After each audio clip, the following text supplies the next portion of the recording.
پټولو صدقو کې غوره صدقه تاسو ته اخیمه الا ادلکم علی افضل الصدقه وی تاسو ته بهترین صدقه اخیمه ابنتک مردودۃ الیک لیس لها کاسب غیرک بهترین صدقه دادا چې ستا هغه لور چې تا ته روپش شي او د هغې دپاره بل څوک د ګټې خاوند نه وي په دې لور باندې خرچه کول دا بهترین او په ټولو صدقو کې غوره صدقه ده مونږ خو وایو چې صدقه څومره لرې ورکم او څومره ناشنا او پردي سړي ته ورکم په دې کې به اجر ډېر نبی کریم صلی الله علیه وسلم وی ابنتک مردودۃ الیک اغه لور چې اغه تا کره واپس شوي سمانا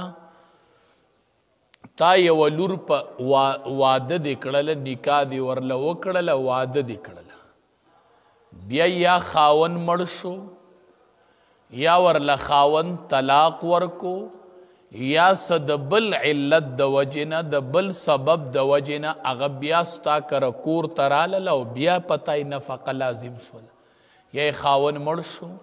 یا ورته خاون طلاق ورکو یا څه بل څه وجه راغله د هغې د وجې نه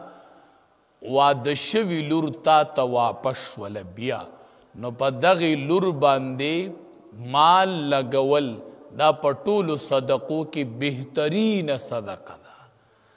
او مونږ په ټولو کې زیات په دې باندې خرچ کول دا بوج ګڼو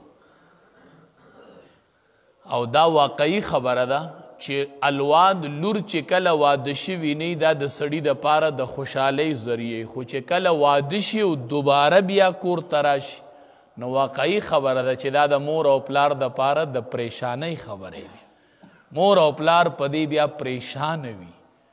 خو په دې باندې مال لګول دا په ټولو صدقو کې بهترینه صدقه ده نبی کریم صلی الله علیه وسلم ولی فرمایل چې دا په ټولو صدقو کې غوره صدقه ده څه وجه ده علما وایي دې کې یو څو وجې دي اوله وجه خدا ده چې دا صدقه تا وکړله نو یو خدا صدقه شوله دویم دا صله رحمی شوله تا رشتم اپالله صدقه شوله خو دی رشته اپالله دریم په دې کې د مصیبت زده د زړه امداد دی دا مصیبت وخلی ده دا مصیبت زده زړه چې دی تا هغه وګټو یو حوادثو وخلی زړه چې دی مصیبت زده زړه د یو مصیبت زده زړه د تکلیف شده زړه پالنه دی وکړله او بل علما وایي دا چې دی دا د خپل اولاد خبرګیری دې وکړله چې هغې لور له دې ورکړله نو د اولاد خبرګیری شوله او بل علما وایي دا د غمجن زړه ساتنه شوله دا د غمجن زړه ساتنه ده